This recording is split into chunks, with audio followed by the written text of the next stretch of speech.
ఈరోజు మనము ఈ వీడియోలో హెచ్ఎస్జి అంటే ఏంటి, హెచ్ఎస్జి ఎప్పుడు చేస్తాము అనేది మాట్లాడుకుందాము. వీటిని వచ్చేసేసి మనము పేగులు అని అంటాం, గర్భసంచికి ఉండే పేగు అని అంటాము. ఇప్పుడు హెచ్ఎస్జీలు చేసేటప్పుడు ఏం చేస్తామనంటే కింద నుంచి ఈ యోని మార్గం ద్వారా ఒక చిన్న ట్యూబ్ను లోపలికి పంపిస్తాము, గర్భసంచి ముఖద్వారం నుంచి లోపలికి పంపిస్తాము. దీంట్లో నుంచి ఒక చిన్న డైన్ ఇంజెక్ట్ చేయడం ద్వారా ఈ గర్భసంచికి ఉండే ఫెలోపియన్ ట్యూబ్స్లో నుంచి మనం ఏదైతే పంపించామో వాటర్ అనేది అది ఇటు పక్క నుంచి వచ్చి ఇక్కడ స్పిల్ లాగా మనకి డ్రాప్ పడుతుంది. దీన్ని మనము ఎస్ఎస్జి అయితే స్కాన్ ద్వారా, హెచ్ఎస్జి అయితే మనం ఎక్స్రే ద్వారా చూస్తాము. సో ఇది ఏ రకంగా మనకు గర్భసంచి బాగుందా లేదా అని తెలిసేదానికి మనం దీన్ని చేస్తామన్నమాట.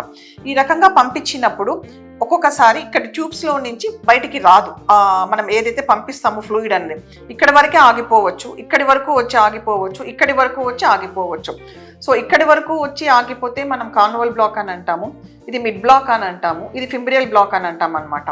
అసలు ఈ రకంగా హెచ్ఎస్జిని మనం ఎప్పుడు చేయాలా, ఇది అందరికీ అవసరమా హెచ్ఎస్జి అనేది కూడా చాలా మందికి ఉండే ఒక డౌట్ అనమాట. పెళ్ళైన తర్వాత 1 సంవత్సరం రోజుల వరకు ఎటువంటి గర్భనిరోధక సాధనాలు వాడకుండా ప్రయత్నించినప్పటికీ మీకు ప్రెగ్నెన్సీ రాలేదు, మీకు టెస్టులు అన్నీ చేశారు, అన్ని టెస్టులు కూడా నార్మల్గా ఉన్నాయి, అయినా కూడా మీకు ప్రెగ్నెన్సీ రాలేదు, అటువంటి టైంలో ఈ హెచ్ఎస్జిని సజెస్ట్ చేస్తామన్నమాట.